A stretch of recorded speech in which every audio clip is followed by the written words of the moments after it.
"Mom, what happened to you?"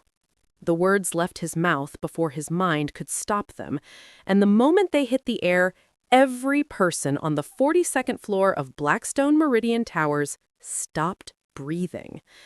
Jinwoo Park stood in the center of his penthouse in downtown Los Angeles. 6'1", tailored black suit, cold eyes that made grown men look at their shoes. He was 30 years old and already the most feared Korean crime boss on the West Coast. Executives bowed when he entered rooms. Judges avoided his calls. Street bosses from Long Beach to Koreatown whispered his name like a prayer they hoped he never answered. 5 minutes earlier, he had been rejecting maids. Too slow? Gone. Too curious? Gone. Too nervous? Gone. One woman made eye contact for 3 seconds too long. Security walked her out before she could blink. Jinwoo did not tolerate mistakes. He did not repeat instructions. And he never, not once, raised his voice. He did not need to. Then the last woman stepped forward. She wore a borrowed uniform that hung loose off her shoulders. Her face was swollen, one eye nearly shut, dark bruises wrapped around her arms like someone had grabbed her and refused to let go. She walked slowly, not because she was careful, but because every step cost her pain she was trying to hide. She kept her head down, said nothing, stood in line like a woman who had spent her whole life standing in lines and being ignored. But Jinwoo was not looking at a maid. His hand went still. The glass of whiskey he was holding tilted sideways. Then it slipped, hit the marble floor, and shattered into pieces that scattered across the room like tiny explosions. Nobody moved. Jinwoo's lips parted. His voice came out quiet, almost like a child's. "Mom, what happened to you?" The room erupted. 2 guards reached for their weapons. 3 executives pressed themselves against the far wall. A translator near the window dropped her tablet. And Chairman Park Dae-hyun, Jinwoo's father, the man who built an empire stretching from Seoul to San Francisco, his face cracked. Not anger, not surprise. Something worse. Recognition. Because Jinwoo Park was never supposed to have a mother. Every file said she died during childbirth. Every record confirmed it. Every person who ever asked was told the same story. She was weak. She did not survive. End of discussion. And yet here she was, kneeling on cold marble, bleeding through a borrowed uniform, in a building owned by the family that erased her. The woman's name was Naomi Carter. She did not look up. She did not speak. Her hands trembled against the floor, but her jaw was tight, the kind of tight that comes from years of swallowing pain in silence. Jinwoo took 1 step forward, then another. His guards shifted, unsure whether to protect him or stop him. Nobody had ever seen him move like this, slow, unsteady, like a man walking towards something that could save him or destroy him. Chairman Park finally spoke. His voice cut through the tension like a blade dragged across glass. "She is not your mother." He said it calmly, too calmly, the way a man speaks when the lie is older than the truth. Jinwoo did not turn around. He did not blink. His eyes stayed locked on one thing, a faded scar running along Naomi's left wrist. Thin, surgical, old. He had seen that scar before, in a photograph he was never supposed to find. Most people think this is a reunion story. Most people think the son found his mother and everything that was broken became whole again. But most people would be wrong. And the truth behind that scar, behind that photograph, is the reason this story gets darker before it gets better. If you are not subscribed to this channel, now is the time, because what comes next is not what you expect. Now, here is what nobody in that room knew yet. That scar did not come from an accident. It did not come from age or hard work. That scar was placed on Naomi Carter's body the night her son was taken from her, 25 years ago.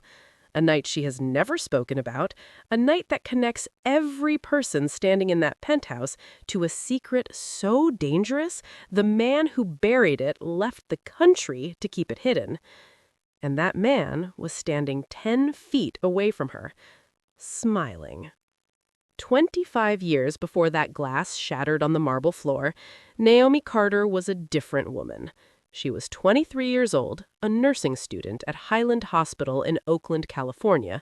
She worked double shifts at a laundromat on Foothill Boulevard to pay for textbooks she highlighted until the ink bled through.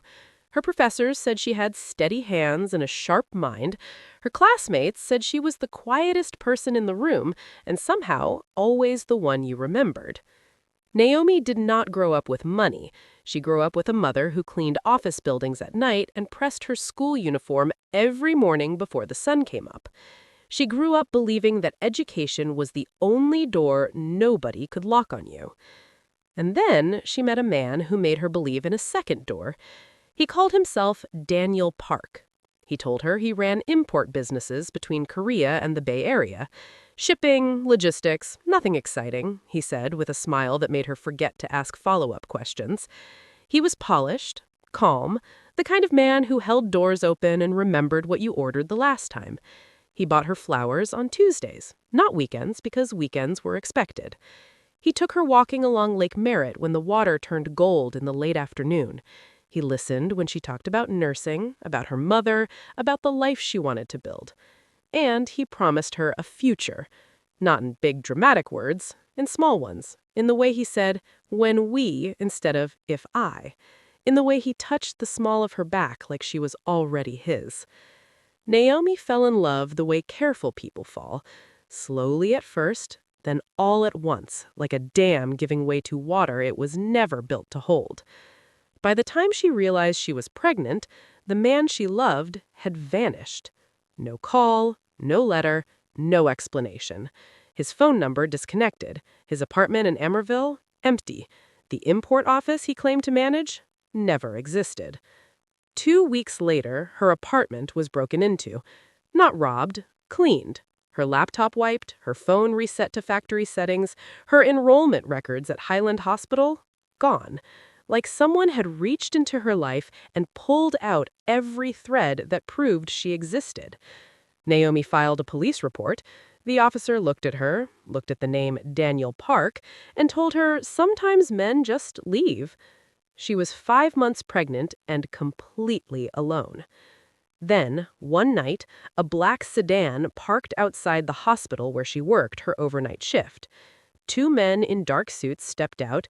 They did not introduce themselves. They did not raise their voices. One of them handed her an envelope. Inside was $50,000 in cash and a single typed sentence. The child will have a better life. Naomi did not take the money. She backed away, tried to run. One of the men grabbed her arm. Not hard enough to bruise, just hard enough to make her understand that running was not an option they were offering. She fought. She screamed loud enough for a security guard 2 floors up to hear. But by the time help arrived, the sedan was gone and everything she carried inside. When Naomi woke up 3 days later in a recovery ward she did not recognize, her body was stitched, her belly was flat, and the room was empty. No baby, no flowers, no Daniel Park. A nurse told her the child had been stillborn, handed her a form to sign, said it was standard. Her hands were shaking so hard the pen slipped twice. She signed it, and she never saw her son again. But here's the thing about Naomi Carter that nobody counted on. Not the men in suits, not the nurse with the form, not the man who called himself Daniel Park. Naomi never reported what happened that night. Not to police, not to family, not once in 25 years. And her silence was not weakness. It was not fear. It was strategy. Because the envelope they handed her had something else inside, something underneath the cash, something they never meant for her to keep. And Naomi held onto it for 25 years, hidden in the lining of her borrowed uniform, close to her chest, right where it had always been. She was never just a maid. She was a woman carrying proof. While Naomi was signing forms in a hospital she did not choose, her son was already on a plane. 3 days old. No name yet. Wrapped in a white blanket with no tag, no birth record, no trace of the woman who carried him for 9 months. A private jet flew from Oakland International to Incheon, South Korea, with 2 men in suits, a hired nurse, and a baby who would not stop crying. Chairman Park Dae-hyun was waiting on the tarmac. He held the child once, looked at his face, then handed him to a woman named Mrs. Kang, a retired military nurse with cold hands and colder discipline.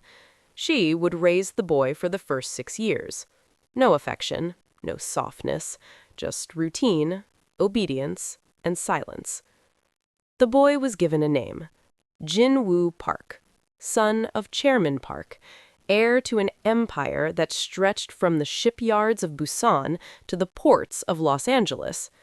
Everything was documented. Birth certificates forged, hospital records fabricated.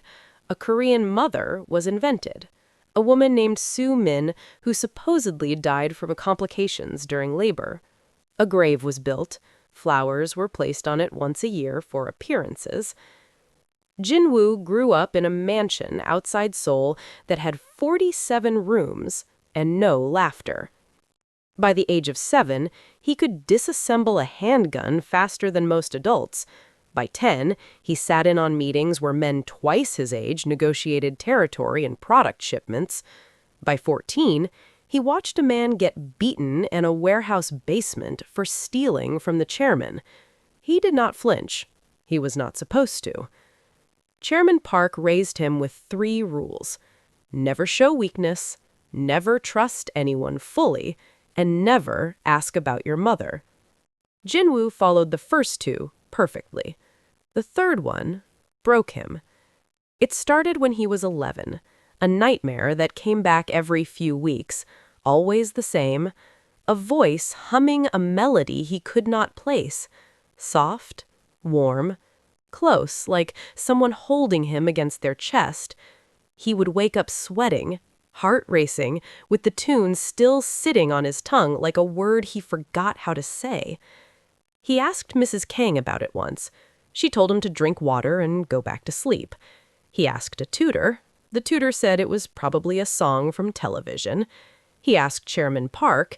His father looked at him for a long time, then said, "Dead women do not sing." But the melody would not leave. By the time Jin-woo was 19 and running his first crew in Gangnam, he had recorded himself humming the tune on his phone. He played it to musicians, for professors, for an old woman at a temple in Gyeongju who collected folk songs from around the world. Nobody recognized it. Because it was not a folk song. It was not from television. It was not Korean at all. It was a lullaby Naomi Carter's mother used to sing in a small apartment in East Oakland while pressing a school uniform before sunrise.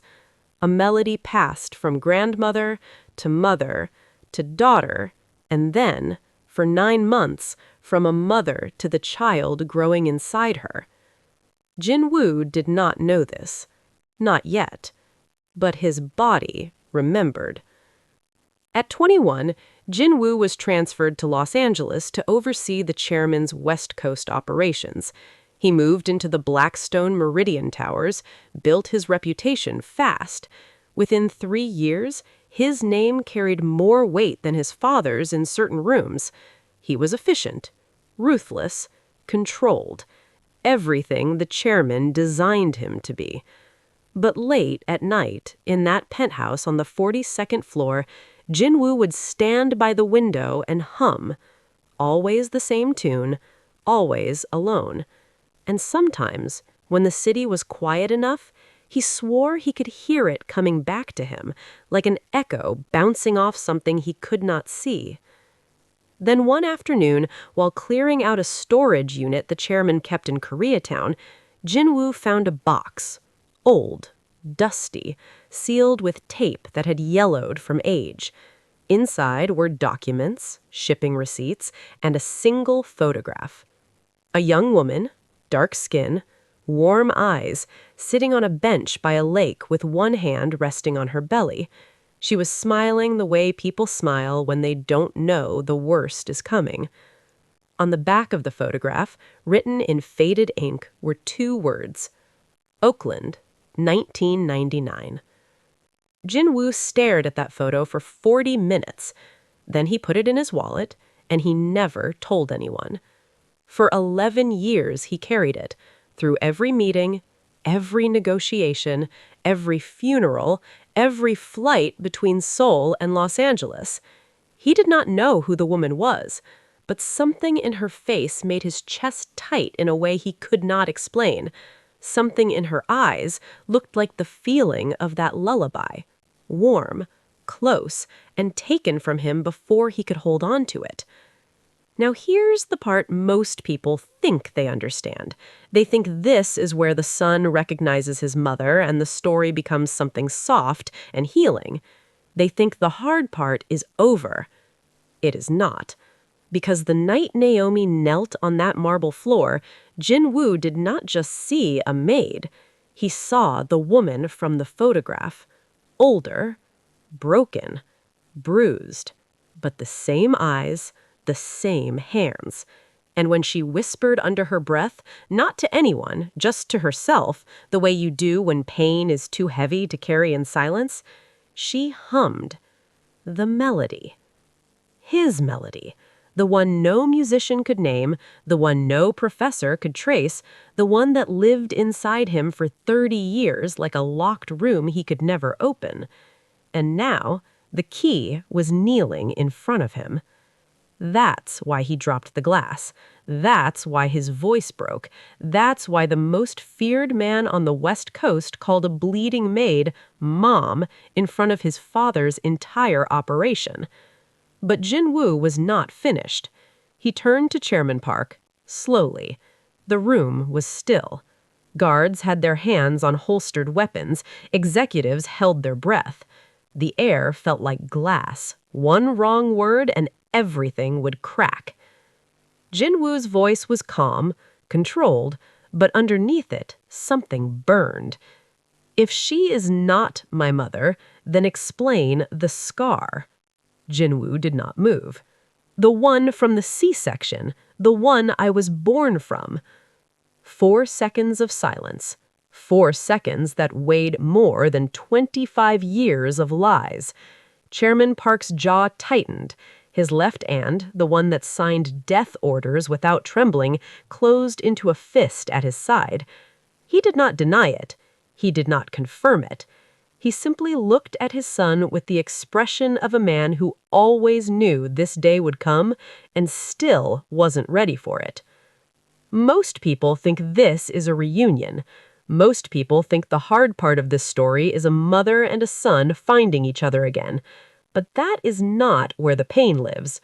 The pain lives in what comes next, in the truth Chairman Park has been hiding, in the choice Jin-woo will have to make, and in the one thing Naomi has carried for 25 years that nobody in this room knows about yet. If you're not subscribed to this channel, you need to be, because this story does not go where you think it goes, and the people who leave now are the ones who miss the moment that changes everything. And in that silence, in those 4 seconds where father and son stood on opposite sides of a truth that could burn their empire to the ground, Naomi Carter did something no one expected. She stopped trembling.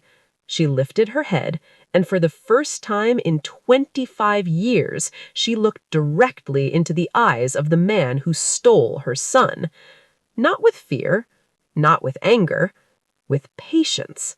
The kind of patience that says, I have been waiting for this moment longer than you can imagine, and I'm not the one who should be afraid. Naomi Carter did not come to that penthouse looking for her son. She came because she needed $400 to cover rent. After losing her baby 25 years ago, Naomi did not collapse. She did not disappear. She got up, went back to work, took every cleaning job she could find across Inglewood, Koreatown, Hawthorne, anywhere that paid cash and asked no questions. She never finished nursing school. The records were gone, the credits erased, and she didn't have the strength to start over from zero, not with stitches still healing and a grief so heavy it bent her posture for years. So she cleaned. Hotels, office buildings, private homes. 25 years of bleach on her hands and silence in her chest. Then a woman from her church, a quiet Korean woman named Mrs. Yoon, told her about a private job, a penthouse in downtown Los Angeles. One night, deep cleaning, $500, no background check, no paperwork. Naomi took it. The first 2 hours were normal. Marble floors, floor-to-ceiling windows, rooms that smelled like money and emptiness. Naomi worked alone, headphones in, moving through the space the way she always did, invisible. Then she heard the phone call, a voice behind a closed door, loud, angry, speaking in Korean and English, switching between both like a man used to giving orders across borders. She caught fragments. Port of Long Beach, a city councilman's name, a shipment that needed to arrive before Thursday or someone would pay with more than money. Naomi froze, pulled her headphones out, and made the mistake of standing still for 2 seconds too long. The door opened. 2 men saw her. One grabbed her arm, the other took her phone. Within minutes, she was in a basement she did not know existed, below the building, behind a service elevator no guest would ever see. They hit her. Not to kill, to silence. Methodical, controlled. The kind of beating designed to make a person understand that what they heard never happened. Naomi did not scream. She had learned a long time ago that screaming does not save you, only surviving does. They left her on the floor, told her she would clean the penthouse in the morning and never come back, gave her a borrowed uniform, warned her that if she spoke to anyone, they would find her before she reached the freeway. What they did not know, what none of them could have known, was who would be standing upstairs when she walked in. And what they truly did not know was that Naomi Carter had already hidden something before they dragged her downstairs. Something small, something she slipped between the fabric layers of her cleaning cart the moment she realized what she was hearing. They searched her pockets, they checked her phone, they patted her down, but they did not check the cart. Nobody in that penthouse knew Naomi was carrying evidence. Not Chairman Park, not his men, not even Jin Woo, the son who called her Mom before she even knew his name. She looked into Jin Woo's face that morning and saw a stranger, a tall, cold, powerful stranger in a tailored suit who was shaking like a child. She did not recognize him. But he recognized her because of a photograph he had carried in his wallet for 11 years, a photograph of a woman sitting by a lake with her hand on her belly and a smile that did not know the worst was coming. Naomi did not know she was standing in front of her son, and Jin Woo did not know he was standing in front of the only person alive who could bring his father's empire down. The penthouse was silent, the kind of silence that happens right before something permanent. Jin Woo had not moved. His eyes stayed locked at Chairman Park. The guards were gone, ordered out for the first time in the history of this building. No weapons drawn, no executives watching, just a father, a son, and a woman bleeding on the floor between them. Chairman Park straightened his cuffs, slowly, like a man preparing for a negotiation, not a confession. "You want the truth," he said. Not a question, a measurement. He was calculating how much truth Jin Woo could survive. Jin Woo said nothing. He waited, the way his father taught him to wait. Still, patient, dangerous. Chairman Park looked at Naomi, then back at his son. "Her name is Naomi Carter. I met her in Oakland in 1998. She was a nursing student. Brilliant, gentle, and I needed someone no one would trace." Jin Woo's jaw tightened. "I used a name, Daniel Park. I made her trust me, made her believe I was ordinary." He paused. "She became pregnant, and the child she carried was always meant for one purpose. Me, Jinwoo said quietly. You, Chairman Park nodded. The empire needed an heir, not a love story, not a mixed family the old men in Seoul would reject. An heir, Korean in name, Korean in blood perception, Korean in power. He said it the way he said everything, like math, like logistics, like moving a shipment from one port to another. Naomi was a liability, a black woman in a dynasty built on purity and secrecy. If the families in Seoul discovered who Naomi truly was, the alliances would collapse, the empire would fracture.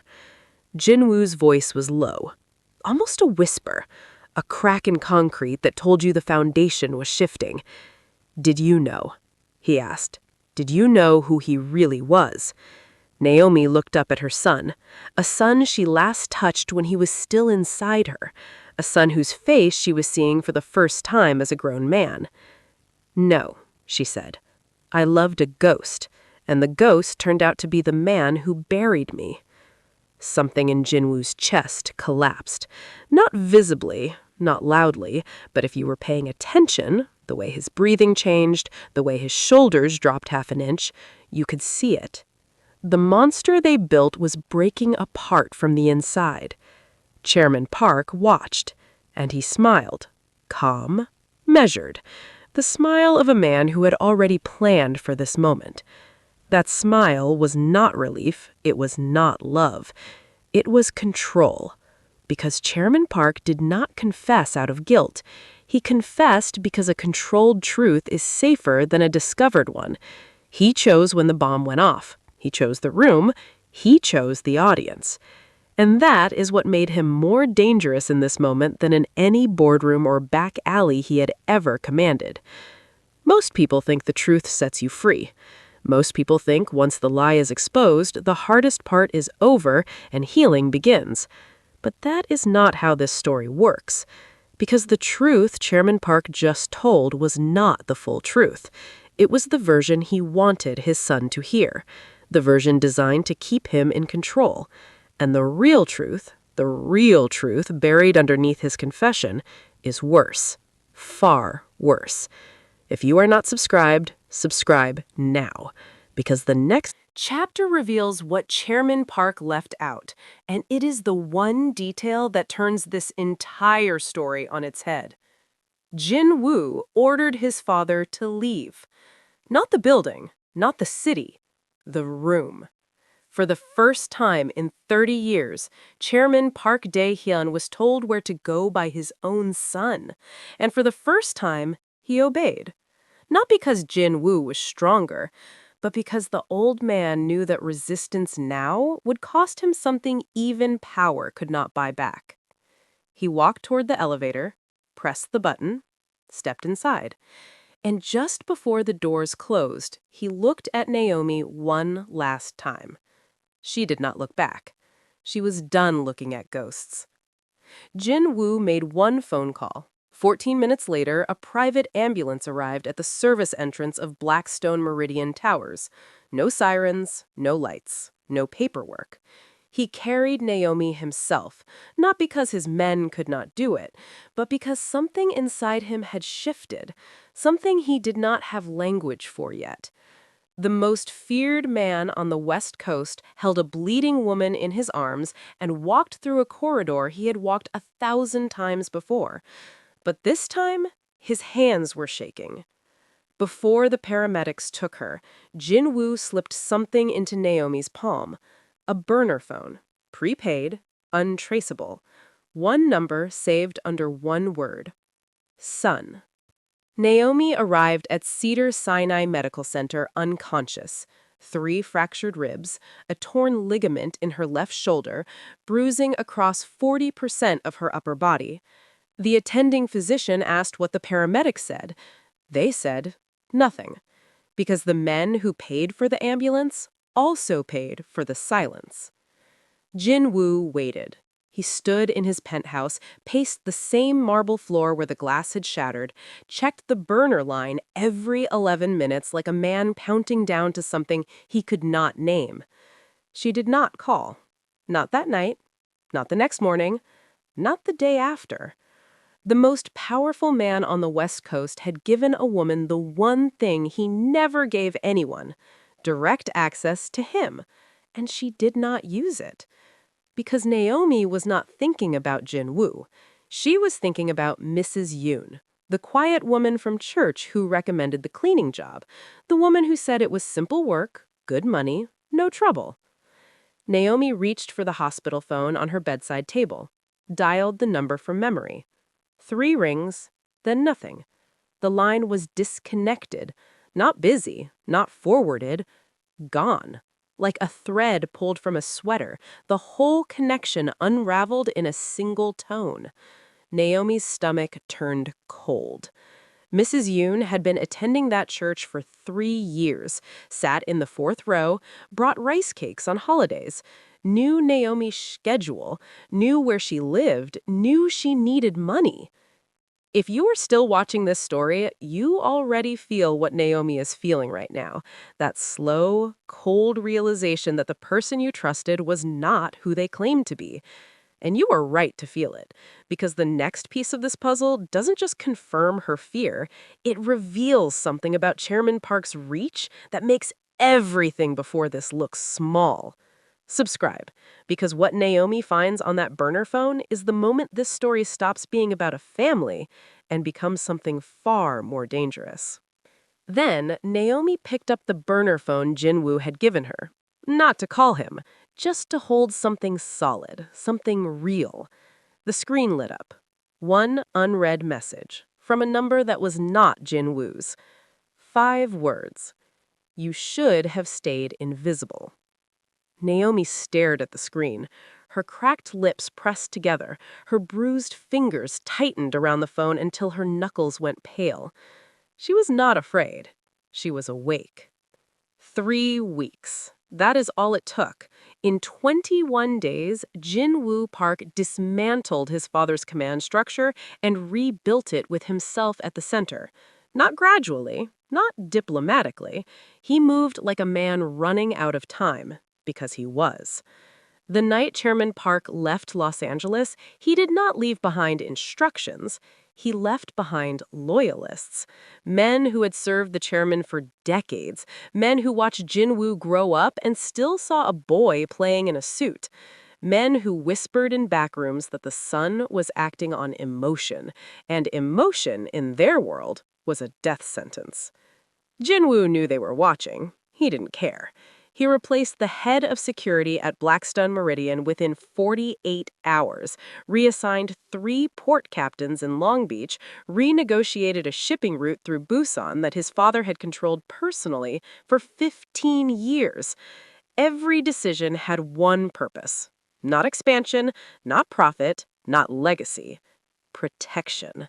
Every alliance Jin-woo secured was a wall. Every threat he delivered was a fence. Every dollar he redirected was a lock on a door. He was not building an empire. He was building a fortress around one woman. But fortresses only work when you know where the enemy stands, and Chairman Park was nowhere. He had vanished the same night. No flight records, no credit card activity, no calls from any number Jin-woo could trace. The old man had spent 40 years building tunnels that only he could walk through, and now he was using them. What Jin-woo did not know is that Chairman Park did not need to be in Los Angeles to control it. His network still breathed inside the organization, like smoke trapped in walls.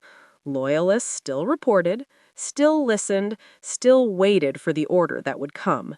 And one of those loyalists sat across from Jin-woo in every meeting, heard every plan, watched every move, and sent a message from an untraceable number to a hospital room 4 days ago. 5 words that were never meant as a warning. They were meant as a countdown. If you are still watching, you understand something about Naomi that most people underestimate. You see it, that quiet calculation behind her silence, that refusal to break no matter how many times the world swings at her. And you are right to see it, because what Naomi does next proves that the most dangerous person in this story was never the man with the empire, it was the woman everyone forgot to fear. Subscribe, because the next chapter belongs to her. Meanwhile, across the city, Naomi Carter pulled the IV from her arm. She signed the discharge papers against medical advice. The nurse asked her where she was going. Naomi smiled politely and said nothing. She did not go to Jinwoo. She did not go home. She took a bus to Koreatown, got off 2 blocks from a building she had been beaten inside 4 days earlier, walked through a side entrance that the security cameras didn't cover because she had cleaned that building enough times to know exactly where the blind spots were. She went straight to the 3rd-floor supply closet, reached behind a row of chemical containers that nobody touched because the labels were faded and the seals were cracked, and she pulled out a small black device no bigger than a cigarette lighter. A digital recorder. The one she hid inside her cleaning cart the moment she heard Chairman Park's voice behind that door. The one his men never found, because they never imagined a maid would be smart enough to keep evidence. Naomi held it in her palm, pressed play, and heard the voice of the man who stole her son, arranging something that could put him behind bars for the rest of his life.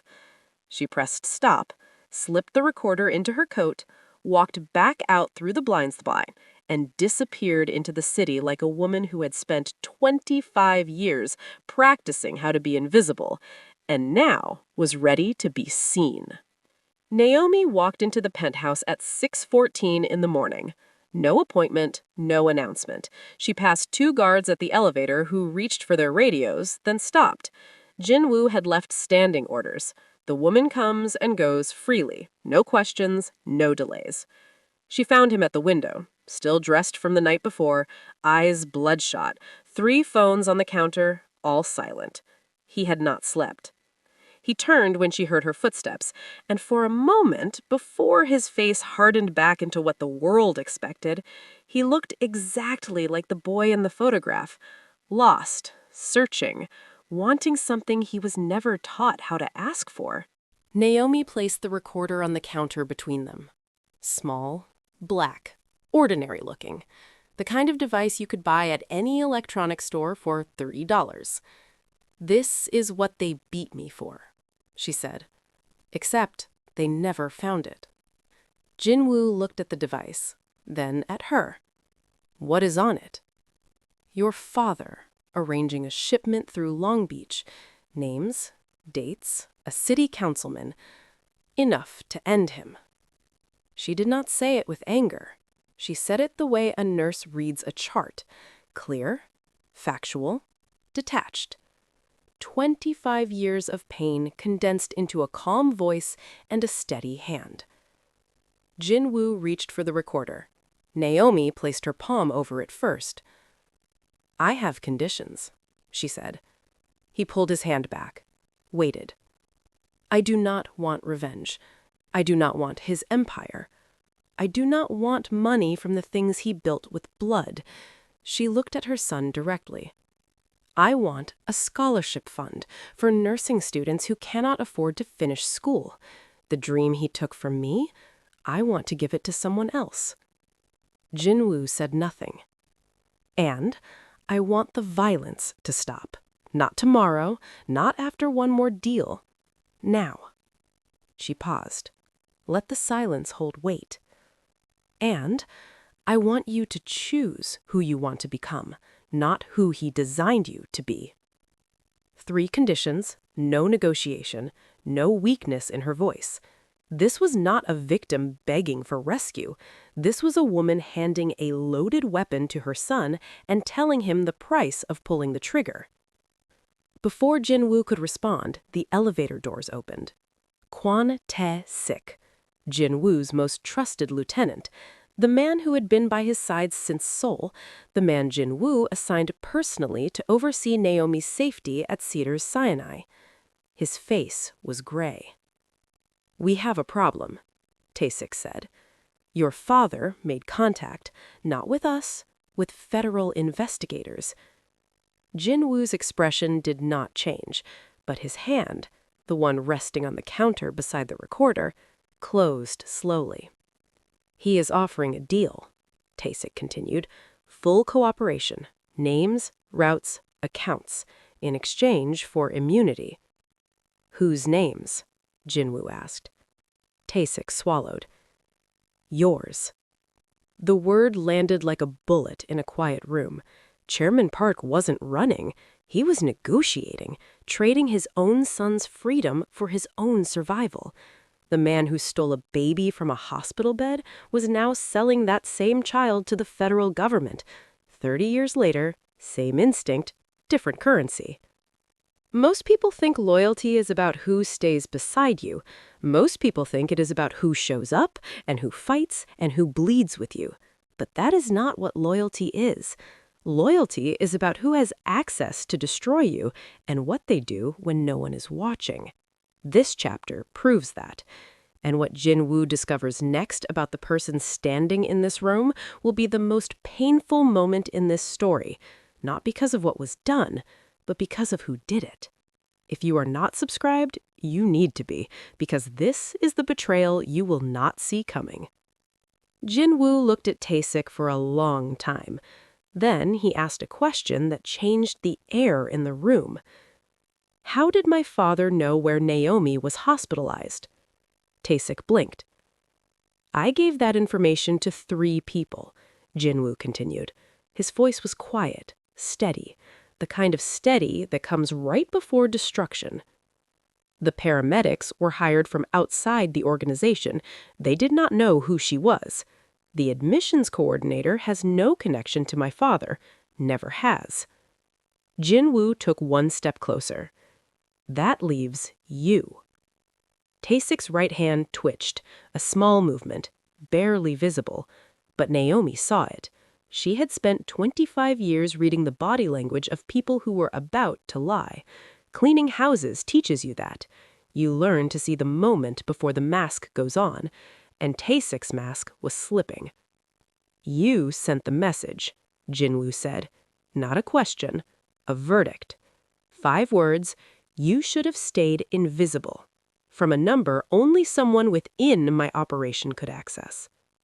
Tae-sik did not deny it, he did not confirm it. He stood still. The way a man stands when every exit in the room has already been closed. And Naomi watched quietly from the counter, her hand still resting on the recorder, her evidence, her leverage, the only thing in this room that belonged entirely to her. Tae-sik was removed from the penthouse in silence. No violence, no shouting. 2 men Jin-woo had vetted personally walked him to a car waiting in the basement garage. Where the car went, nobody in the building asked. Some doors closed quietly. This was one of them. Jin-woo stood alone in the penthouse for 11 minutes after. Naomi sat on the leather chair near the window, the recorder still in her coat pocket, watching her son process a betrayal that cut deeper than flesh. The man he trusted most had sold him. The father who raised him was negotiating his prison sentence. And the mother he just found was the only person in his life who had never lied to him, and he'd known her for less than a week. Then the phone rang. Not the burner, not the business line, the private number that only 4 people on Earth had access to. Jin-woo looked at the screen. No caller ID, but he knew. He answered. Chairman Park's voice came through clean and steady, no static, no background noise. Wherever he was comfortable. "You found Tae-sik," Chairman Park said. Not surprised, not concerned. He said it the way a chess player acknowledges a move, already 3 steps ahead. "You sold me to the feds," Jin-woo replied. "I gave them an option. There is a difference. The difference is my freedom. The difference is the empire." Chairman Park's tone did not shift. "You are thinking with emotion. That is exactly what I trained out of you. And yet here you are, dismantling everything I built because a woman you don't know hummed a song you barely remember. Jin Woo's grip on the phone tightened. She is your mother in blood only, Chairman Park continued. I fed you, I trained you, I gave you a name that opens doors across 2 continents. She gave you nothing because I made sure she had nothing to give. And for one moment, one terrible, honest, suffocating moment, Jin Woo considered it. Not because his father was right, but because his father's logic had been planted so deep inside him that it felt like instinct. The empire made sense. The power made sense. Naomi was a stranger. Chairman Park was the architecture of his entire life. The monster they built almost won. Naomi watched from the chair. She saw it happening. The way Jin Woo's posture shifted, the way his breathing slowed, the way his eyes went distant, like a man retreating into a version of himself that was easier to live in.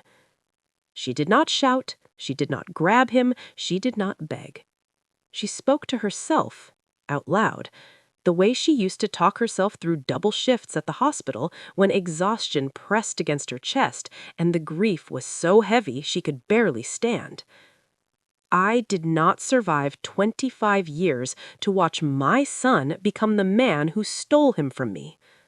She said it quietly, not to Jin Woo, not to Chairman Park on the other end of the line, to herself, a reminder, a prayer, a line drawn in the sand of her own survival. Jin Woo heard it, and something behind his eyes collapsed. Not the empire, not the power, the wall. The one Chairman Park spent 30 years building between Jin Woo and every human feeling that could make him vulnerable. Naomi watched from the chair. She saw it happening. The way Jin Woo's posture shifted, the way his breathing slowed, the way his eyes went distant, like a man retreating into a version of himself that was easier to live in. She did not shout, she did not grab him, she did not beg. She spoke to herself, out loud, the way she used to talk herself through double shifts at the hospital when exhaustion pressed against her chest and the grief was so heavy she could barely stand. I did not survive 25 years to watch my son become the man who stole him from me. She said it quietly, not to Jin Woo, not to Chairman Park on the other end of the line, to herself, a reminder, a prayer, a line drawn in the sand of her own survival. Jin Woo heard it, and something behind his eyes collapsed. Not the empire, not the power, the wall. The one Chairman Park spent 30 years building between Jin Woo and every human feeling that could make him vulnerable. Naomi watched from the chair. She saw it happening. The way Jin Woo's posture shifted, the way his breathing slowed, the way his eyes went distant, like a man retreating into a version of himself that was easier to live in. She did not shout, she did not grab him, she did not beg. She spoke